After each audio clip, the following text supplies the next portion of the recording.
인도네시아는 인구의 80%가 이슬람 신앙을 가진 나라입니다. 각 마을마다 사원이 있고 그 사원에서는 매일 예배가 있고 그 예배의 기도 소리가 노래가 되어서 시간마다 온 마을에 그 노래가 울려 퍼지면서 그 시간에 모두가 하는 일을 멈추고 알라 신에게 기도를 하는 매우 경건하고 엄숙한 신앙을 하는 나라입니다. 그러다 보니 이슬람은 상대적으로 매우 폐쇄적입니다. 가족 중에 한 명이라도 이슬람 신앙을 거부하게 되면 그 사람을 가차없이 호적에서 파버립니다. 아들이든 딸이든 그 이후로 다시는 얼굴을 보지 않고 결혼식도 심지어 장례식도 가지 않습니다. 만약 한 사람이 그리스도인으로 개종을 하게 되면 그 교회를 찾아가서 보복을 합니다. 요즘은 많이 나아졌다고 합니다만 과거에는 그 교회를 향해서 폭력과 방화를 일삼기도 했습니다. 그런 이유 때문에 어쩔 수 없이 이슬람 신앙을 해야만 하는 사람들도 많이 있습니다. 제가 담임했던 자카르타 근교의 작은 교회에 어느 날 이슬람 청년이 방문했습니다. 교회가 발칵 뒤집혔습니다. 이제 우리는 보복당할 것이다. 당장 이 청년을 쫓아내야 한다. 그런데 이 청년은 스스로 하나님을 믿고 싶어서 부모님 몰래 찾아온 것입니다. 그래서 결국 긴급하게 직원회가 열렸습니다. 그러나 그녀를 교인으로 받아들이기에는 이 작은 교회가 잃을 것이 너무 많은 것입니다. 저야 한국인이라서 귀국하면 그만이지만 여기 남아있는 인도네시안 장로님, 집사님들은 이슬람에 의해서 위험에 빠질 수도 있는 것이었습니다. 결국 저는 직원의 결정에 따라서 좋은 말로 그녀를 집으로 돌려보내기 위하여 그녀를 만나 대화를 나누게 되었습니다. 이 청년이 저와의 대화 중에 했던 말은 시간이 흘러도 제 머릿속에 뚜렷이 남아 있습니다. 목사님, 하나님은 이슬람을 미워하십니까?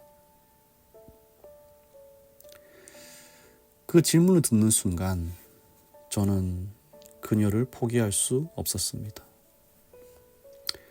교회에 받아들이는 것은 위험 부담이 컸기 때문에 그날부터 저는 이 청년과 매주 넓은 공원, 야외에서 만나 성경 공부를 하였고 그녀는 그렇게 그리스도를 개인의 구주로 받아들이고 주님의 자녀가 되었습니다. 지금도 비밀스럽게 신앙을 이어가고 있지만 여전히 그녀의 가정과 그녀의 나라는 폐쇄적인 신앙을 강요하고 있습니다. 하나님은 이슬람을 미워하실까요? 예레미야 50장과 51장에는 이스라엘 멸망의 주범 바벨론에 대한 심판의 기별이 기록되어 있습니다.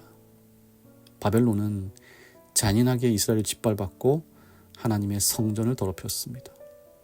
그들은 참으로 심판받아 마땅한 나라였습니다.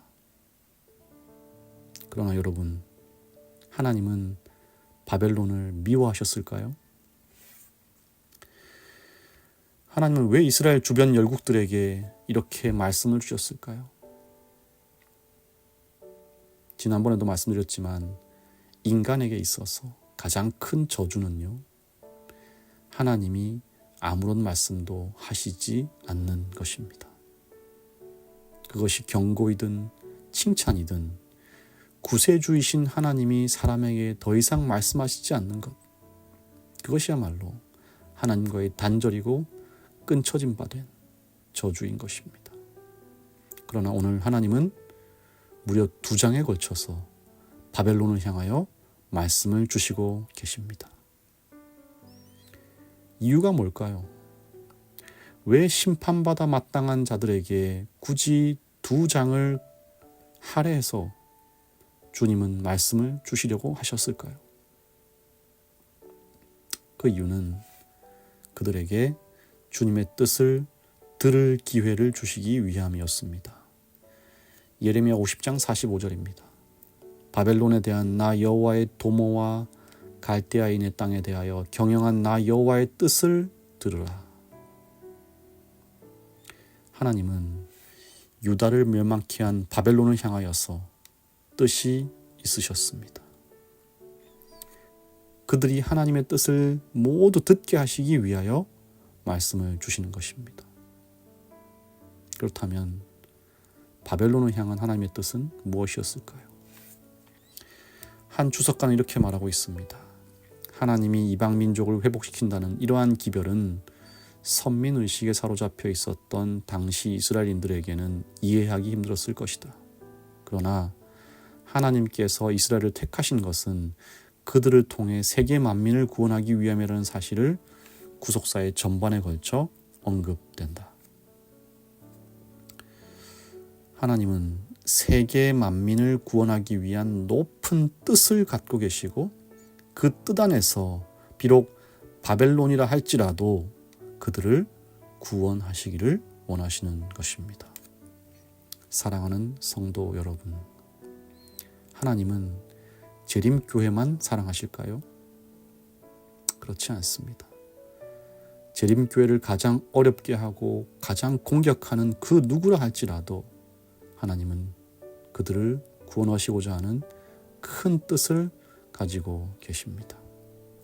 마찬가지로 하나님은 믿지 않는 우리 이웃, 그 중에서도 나를 가장 힘들게 하고 나에게 손해를 끼친 그 사람이라고 할지라도 그를 구원하시고자 뜻을 가지시는 분이십니다.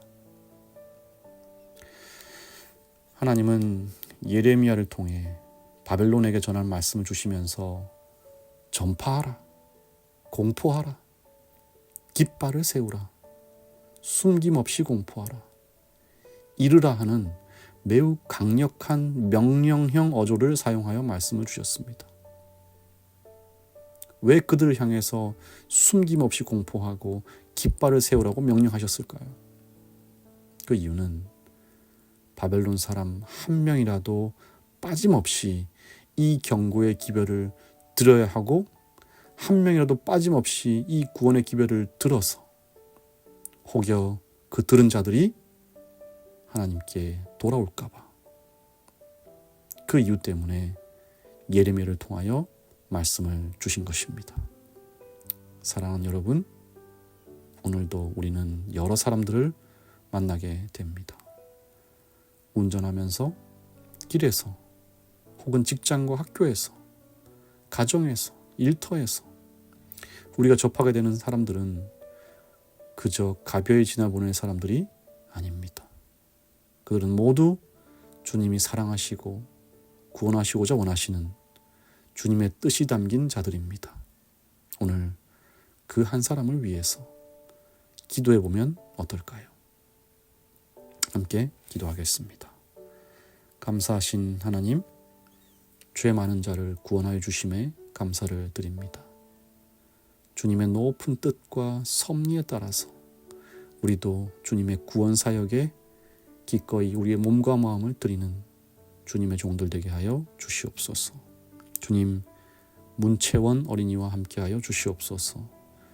그를 주님의 사랑 안에 붙들어 주시고 그를 올바른 길로 항상 인도하시고 그가 마음에 품은 작은 고민과 기도 제목에 귀 기울이사 주님의 살아계심을 날마다 경험하는 복 있는 어린이가 되게 하여 주시옵소서.